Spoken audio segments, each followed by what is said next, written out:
Perkenalkan, nama saya Feni Elisa Gultom dengan NIM 210306136. Saya dari kelas PTNA. Pada video kali ini, saya akan menjawab dan menjelaskan mengenai mineral, vitamin, dan uji kandungan vitamin C. Pertanyaan nomor 1. Jelaskan pengertian mineral dan fungsi mineral pada tubuh ternak. Mineral merupakan unsur yang esensial dalam tubuh dan kadarnya dalam tubuh ternak. Mineral adalah zat padat anorganik yang terbentuk di alam secara anorganik, mempunyai komposisi kimia tertentu dan susunan atom yang teratur. Mineral berperan penting dalam kehidupan ternak. Fungsinya berkaitan dengan pertumbuhan, produksi, reproduksi, kesehatan, dan daya tahan tubuh atau imunitas ternak. Fungsi umum mineral adalah yang pertama, membentuk bagian dari kerangka gigi dan hemoglobin. Yang kedua, mempertahankan keseimbangan asam basa yang tepat dalam cairan tubuh. Yang ketiga, mempertahankan tekanan osmotik seluler. Yang keempat, mempertahankan keasaman yang tepat dari getah pencernaan. Yang kelima, mencegah kekejangan.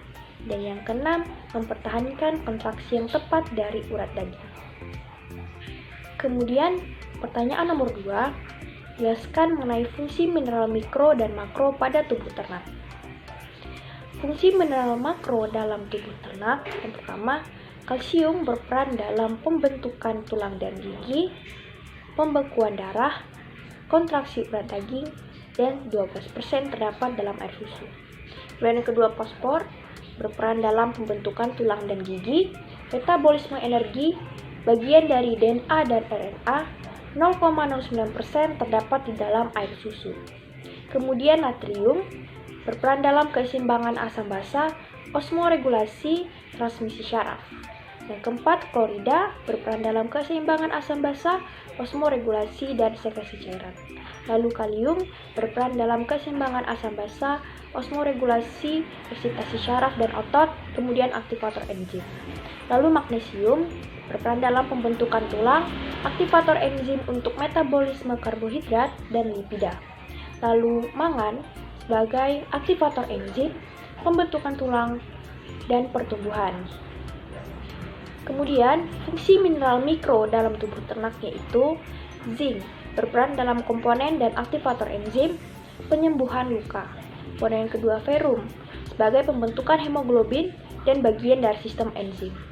Lalu kuprum, pembentukan hemoglobin, pigmen, dan koenzim. Lalu ionin, konstituen hormon tiroid, pembentukan hormon tiroksin. Lalu sulfur sebagai sintesis protein mikroba, otot, dan asam-asam lemak. Lalu kobalt, bagian dari vitamin B12, lalu berperan dalam pembentukan mikroba rumen. Kemudian fluoride, esensial untuk hewan-hewan laboratorium. Lalu selenium, sebagai metaloenzim dari enzim glutatione peroksidase yang berfungsi untuk menghilangkan H2O2 berasosiasi dengan vitamin E dan sebagai sistem imunitas. Kemudian ada molybdenum, yaitu bagian dari enzim sulfide oksidase yang berfungsi untuk oksidasi sulfide. Selanjutnya, pertanyaan mengenai materi vitamin.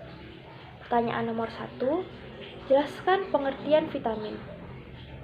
Vitamin adalah substansi organik yang dibutuhkan oleh ternak dalam jumlah sangat sedikit, berguna untuk mengatur berbagai proses dalam tubuh agar berjalan normal, termasuk kesehatan, pertumbuhan, dan reproduksi. Kemudian pertanyaan nomor 2, jelaskan sifat-sifat umum vitamin. Sifat-sifat umum dari vitamin adalah yang pertama, larut di dalam lemak. Yang kedua, terdiri dari unsur karbon, hidrogen, dan oksigen. Yang ketiga, mempunyai bentuk provitamin yang bisa diubah menjadi vitamin dalam tubuh. Contohnya, provitamin A dan provitamin D. Kemudian yang keempat, tidak terdapat di semua jaringan. Nah, vitamin umumnya itu berasal dari jaringan tanaman kecuali vitamin C dan D yang terdapat dalam jaringan hewan. Kemudian nomor 5, menyusun struktur jaringan. Yang keenam, diserap bersama lemak.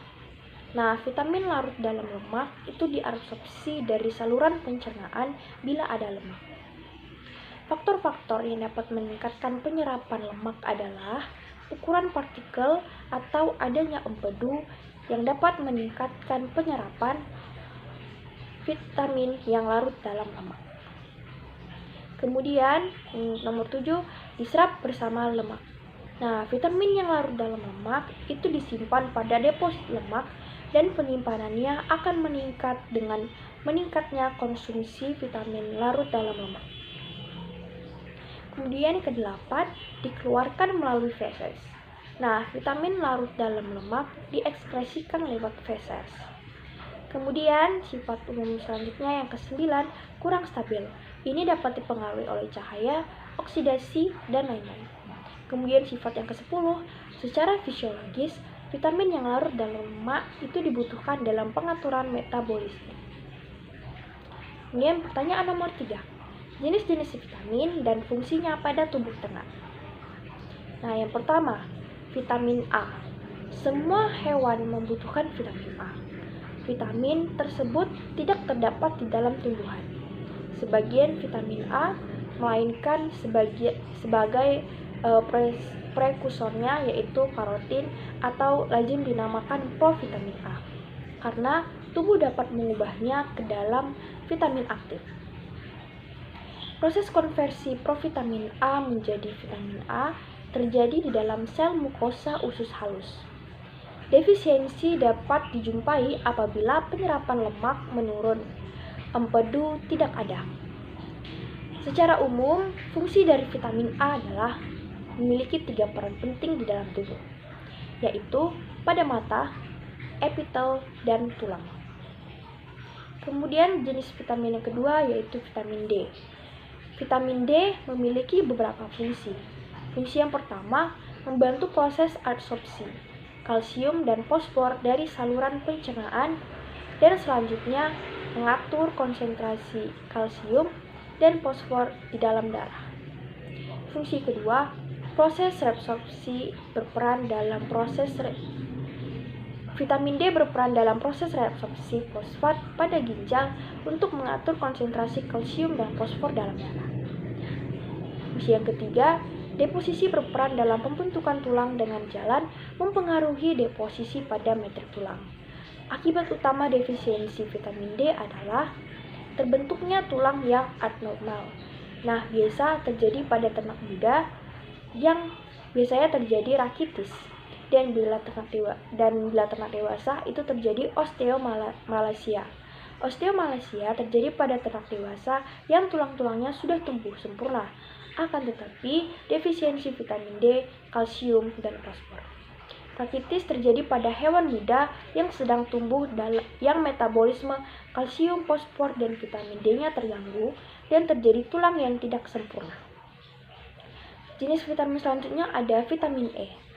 Vitamin E memiliki beberapa fungsi, antara lain yang pertama, reproduksi. Membuat normalnya proses reproduksi beberapa jenis ternak. Kemudian yang kedua, dapat digunakan sebagai antioksidan. Yang ketiga, absorpsi. Memperbaiki verum oleh usus, sedangkan verum penting untuk mencegah terjadinya anemia.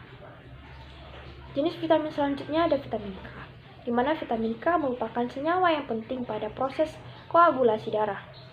Fungsi vitamin K yaitu diperlukan dalam proses pembekuan darah, kemudian khususnya diperlukan dalam sintesis protrombin di dalam hati, karena protrombin bersama dengan tromboplastin dan dengan adanya trombokinase akan membentuk trombin.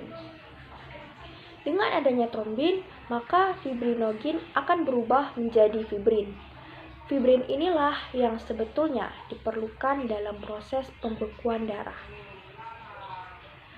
Kebutuhan minimum vitamin K tergantung pada ransum yang tidak mengandung antistres dan obat-obatan lainnya.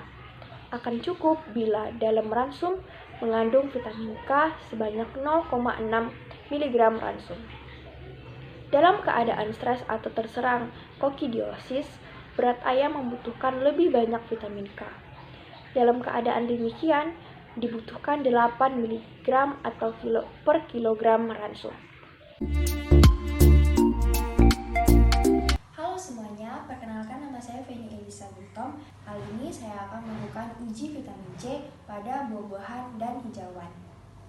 Adapun alasan teori untuk praktikum kali ini yaitu jika betadin diteteskan kepada sampel dan sampel berubah warna menjadi jernih, maka sampel tersebut mengandung vitamin C. Tapi jika betadin diteteskan pada sampel dan larutan tidak berubah warna, maka larutan tersebut tidak mengandung vitamin C atau mengandung vitamin C dalam jumlah yang sedikit. Adapun alat dan bahan yang akan saya gunakan pada uji vitamin C kali ini yaitu pertama ada lemon, kemudian ada jeruk, kemudian ada tomat, lalu ada rumput, dan yang terakhir ada daun ubi. Dan alat yang akan saya gunakan yaitu betadin sebagai indikator, kemudian ada gelas sebagai wadah, dan terakhir ada sendok sebagai pengaduk. Baiklah, di sini saya akan meneteskan betadin pada setiap sampel.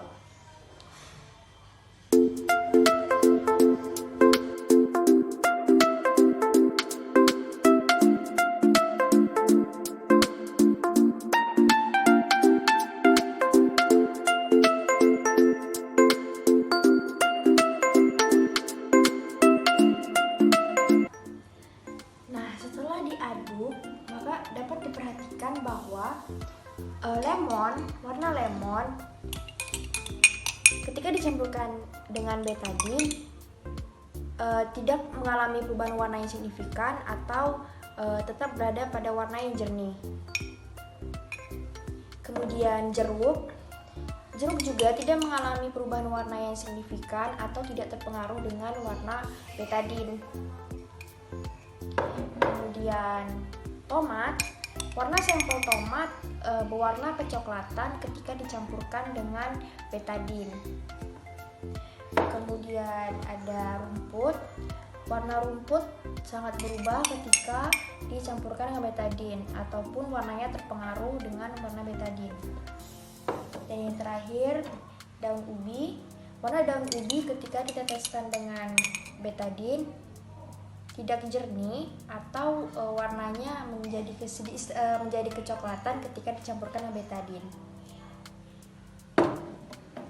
Adapun hasil dari pengamatan yang saya lakukan yaitu kesimpulannya, lemon adalah sampel yang mengandung vitamin C tertinggi. Kemudian jeruk adalah sampel yang memiliki vitamin C yang cukup tinggi. Kemudian tomat juga mengandung vitamin C tapi tidak dengan kadar yang tinggi.